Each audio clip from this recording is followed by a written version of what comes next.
Welling, welling, welling.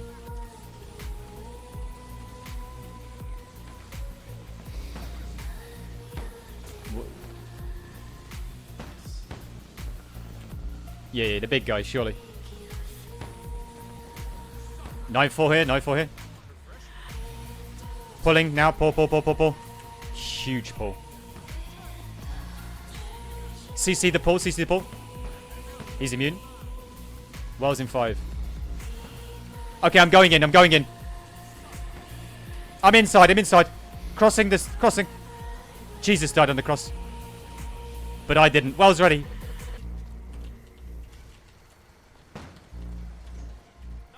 Knife 4 again, knife 4.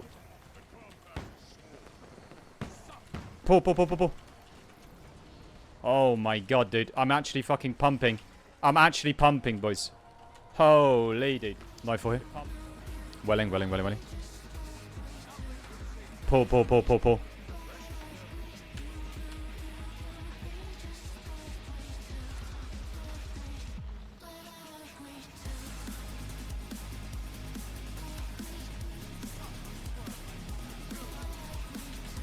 Stripping 2, 1 stripping. Stripping again. I'm going in.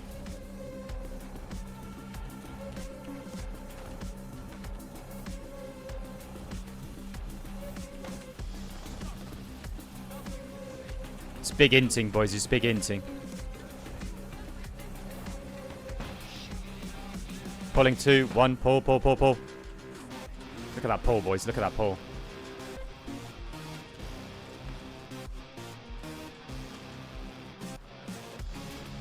$10 for me, man.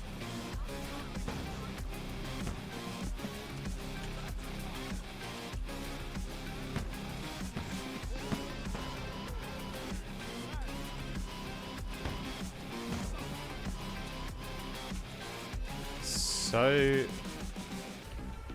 it's over.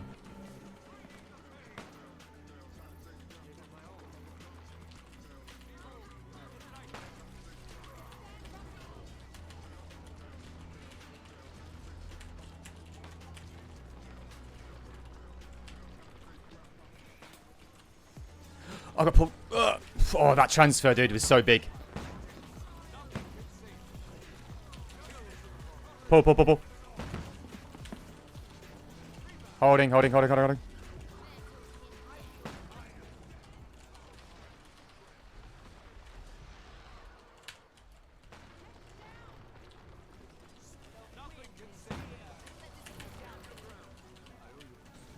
Was ready. Welling.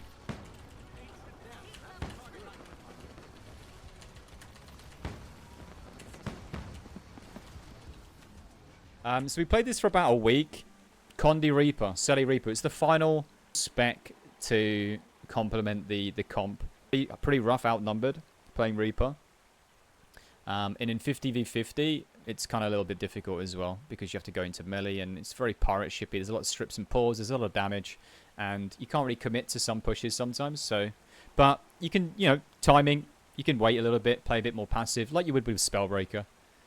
You're playing this. So what are you bringing this for? It's the 𝐒𝐔𝐅𝐅𝐄𝐑 cover. It's the chill. It's the bleed. You've got CC. You've got good boon strip still. You have poison. Oh, there's a lot of 𝐒𝐑s on this build, honestly. What we're playing is Spite, Curses, and Reaper. I don't see you playing any other trait lines unless they make some big changes to the traits. I don't see you wanting to play anything else. We're using 𝐒𝐔𝐅𝐼, Greatsword, and Scepter and Focus. We got 𝐒𝐔𝐅𝐼 gear, 𝐒𝐔𝐅𝐼 accessories. Relic of the Reaper. It just has to be played in this build. You're playing 4 shout. You want to play this heal. If you're struggling with 𝐒𝐑s, you can play this heal. I think maybe I probably put this on because I was struggling with 𝐒𝐑s and I was inting a little bit. I was like going into the enemy solo. But to be fair, that's not going to help you in that situation. Like, it's either suffer and then dodge, or you're dead and you're going to suffer. Pretty good 𝐒𝐑 damage with 𝐒𝐅𝐼. Grenth runes for that extra chill duration, like 50% chill duration. Combine it with 𝐒𝐅𝐼, you have 100% chill duration. The bleed duration is quite high as well. We've got stars, so we're stacking that. With stars, you're going to pump out even more damage. And it is a hybrid build, so you're still doing power damage as well. You're doing pretty good damage. We've got Torment Sigils. I've gone for Hydro and Torment on Greatsword. So when you're swapping into Greatsword, you're proccing the Chill. And you're proccing the Torment probably as well. And usually using it on the Nightfall, right? So that's going to be Blind, Cripple, Chill, Torment, Vuln, Bleed. And that's just using one skill and weapon swapping. So it's a lot of condies. Lesser Spinal Shivers is being played in Spite. Bitter Chill is being used. Spiteful Spirit is being used. I don't see you using any other traits. I don't see you using any other traits. You're doing boon removal. You're getting more cover condies. Stick with those traits in your gaming. Curses. Why are you bringing curses? Well, you're playing Scepter, so you need the AoE Scepter trait. You've got to play Path of Corruption on this build. It's a must. There's no point playing Master of Corruption unless you're playing like CPC or something, but you're not playing on this build. If you're playing Plaguelands, you'd maybe play this, but you're not playing Plaguelands either. I think the Chill is still very good. It's complementing, you know, the Deathly Chill trait in Reaper. Extra CC. You get some stab as well. Quickness on melee hit is always very good on Reaper. This actually is a cooldown of 3 seconds.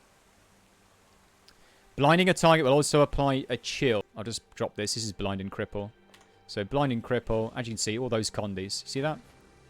That's 6 condies right there.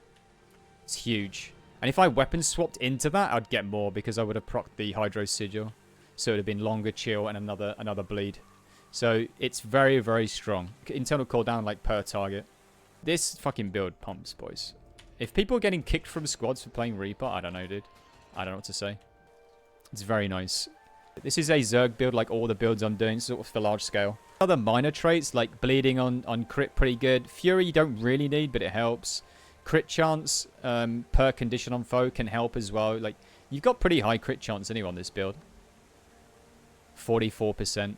With this trait, you know, it's pretty good. And with the with Fury, it's pretty high. You're critting quite a bit. It's a very good hybrid build. The Scepter trait got nerfed, but it's still very, very good. It's better than Axe, I think. The reason we chose it because it's ranged, right? It's 900 range. And this, look at the bleed duration. Once you've got star stacks, some food, it's like 30 plus seconds of bleed. 10 seconds of cripple. It's kind of nuts. Like, it's perma uptime. I use this sometimes like on ranged moments. You can use it on single targets, like on the side. If you see if you see someone get pulled off tag and they're getting back to tag, you could put this on like 1 or 2 guys that you pull and that have escaped and trying to get back to their tag. That's fine. You could do it, cripple and stuff, but usually you're not going to get massive value from it. It's just cover condies, really. Auto attacking is crazy. The same as the Scourge build, the Selly Scourge build. Like, if you have nothing else to do, like in downtime, you're just like auto attacking. And it's just one target. It's not crazy value, but these condies add up. Like, just look, this is just me auto-attacking. I'm just going to keep auto-attacking. 4 Torment, 4 Poison, 5 Poison, 14 Bleeds. I mean, obviously, you're not going to be auto-attacking this long, realistically, but I'm just showing you what it can be like. 1,500 Bleed ticks, 600 Poison ticks, 200, 300 Torment ticks. Pressures the cleansers and puts them under, you know, immense cleanse pressure. I had fun playing this build, I'm not gonna lie. It's fucking fun. Reaper is mid.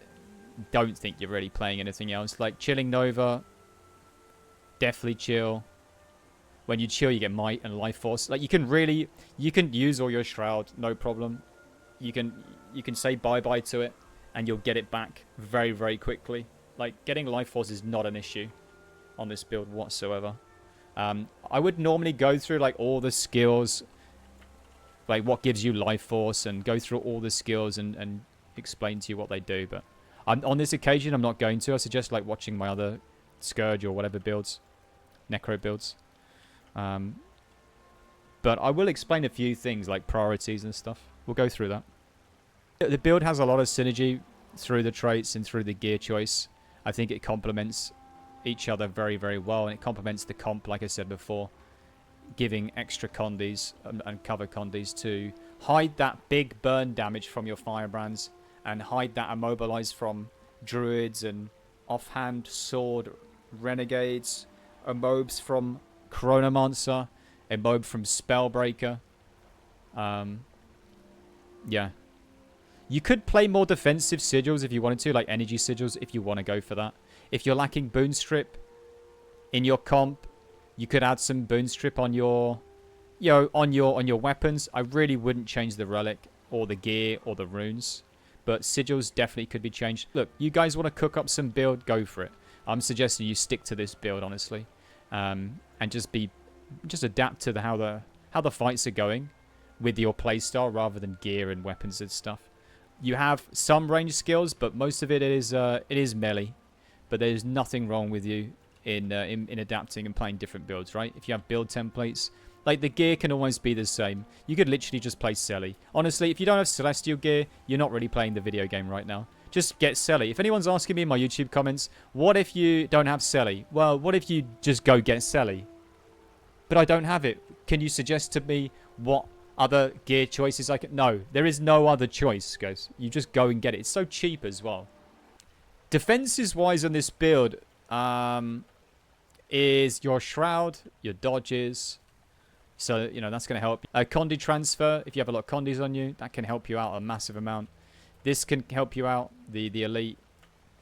The Elite can help you out sometimes, but it's kind of slow cast time. But you can get some stab from that. Shroud is obviously an extra life bar, right? You cannot get healed while in Shroud, though, so that is an issue. So just pay attention to that and know that.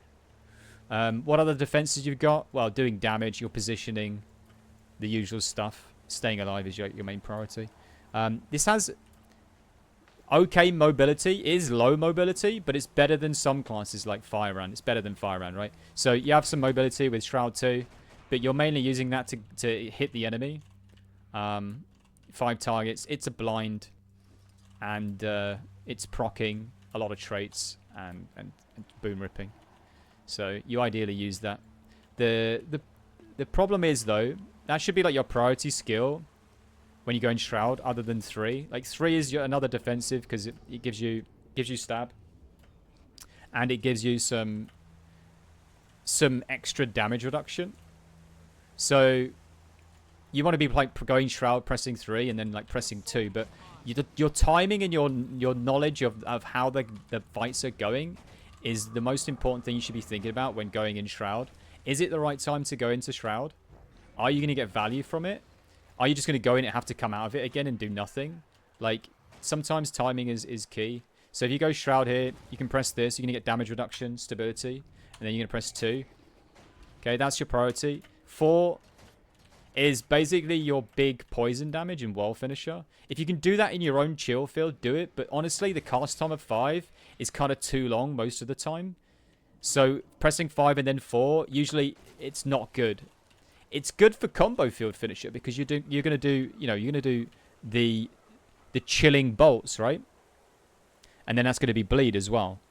So it is good, but it's too slow, even with quickness. I feel like you just Shroud 3 and 2, and then you 4.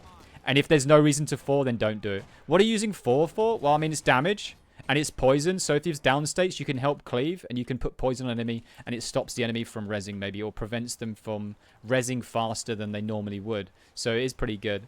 How do you start the fight off on Reaper? Well, it's usually Scepter focus. You're going to be stripping from range. You need a target for Scepter 3. It is 900 range. You're going to be stripping, and then other classes will be pulling. You can swap to Greatsword and pull yourself if you want, but I think you probably wouldn't. I think you would just strip from range and let people pull. Let the other people pull, okay? If you need more strips on range, or you've got enough, then you could just start the fight in Greatsword if you want. But Greatsword is usually your defensive melee engage. Like, you're either pushing with it and you Nightfall, but then the enemy's running away, so you might not get value from that. So you might Nightfall before the cross, and then you cross, and then the enemy crosses you, and they step into the Nightfall, and then you can reverse pull, maybe. When do you pull? Well, you can use it whenever, really. Let's be honest. You can use it at the start. You can use it on wells. You can use it during the fight, like after the wells, before the wells. You're getting value from this usually. There's a lot of strips. Coordinating with strips is the most important thing, really. You get damage reduction from being in Shroud, just automatically. So on top of the 3, you're getting a lot of damage reduction. Instant cast skill as well, that infusing terror. So there's no reason not to use that unless it's skill laggy. Wells will be used on well bomb call. What a surprise. Unblockable can be used on your pull, or you can use it with your elite, or you can use it with your Shroud 4 before you go into Shroud. You might overlap sometimes and use it with wells. It is just what it is. It is what it is. It's such a short cooldown. You should be using that. Like off cooldown, really, in range. Like even if you use it with wells, I know it's like it's not optimal. Sometimes you will just use it and you'll have unblockable wells and you don't really need it for the wells, right? So it makes no sense, but it's such a short cooldown. I don't know, man. You could save it for after wells, but what you can do, hold on to it. Like on range spike, 600 range, you're probably not going to be that close to the enemy. Usually range spiking will be like 900 range, right? So you're not going to use this skill. You ain't going to land anything, right? So you're not using it at the start. You're not, you know, there might be a well bomb call instantly, and then what do? So you've not used this skill for the entire like 40 seconds of the fight, and you use it after wells. Yeah, you could use it. You could if you wanted to, but there's no harm in using it on wells. It's 2 boons unblockable gone. Even if it you know it's not really great to use it on the well bomb call or before. You maybe want to just prioritize wells and then your greatsword pull. It all depends on the timing and if you've got time to do it. You've got to like really have a feel for how this plays and get used to it. Cast times are, you know, sometimes very long without quickness, so you've got to be careful. You can preemptively use skills before the enemy pushes or before you push. Sometimes you want to be reactive, but ideally you kind of want to predict enemy movement, I think is the way to play. Predict enemy movement or listen to the comm, and hopefully the comm can give you a heads up in what the plan is and when you're moving and where you're going and what the, you know, because otherwise you're kind of being reactive is kind of a little bit hard on this class because of the cast time of the skills. Like if you're trying to react, it's a little bit difficult. Yeah, this build is pumping, boys. It's the final countdown. It's time to play 𝐒𝐑 Reaper. But I had fun playing Reaper. It was good. We didn't pump massive damage. Like, you're not going to be top DPS. You're going to be, like, on Renegade level of DPS, maybe. Like, 100k, 120k. Like, for a fight. Maybe more if the fights go longer, but you aren't going to do big damage with this. If you're a commander watching this video and you're thinking, okay, this Reaper will complement my 𝐒𝐔𝐅𝐅𝐄𝐑 Zerg that I've prepared. How many of them do I need in my squad? In a 50-man, 3, 2. Don't need a lot of these, honestly. 2 or 3, I would say. Not a massive amount. Maybe the same as like a Chronomancer, right? 2 or 3. 1 or 2.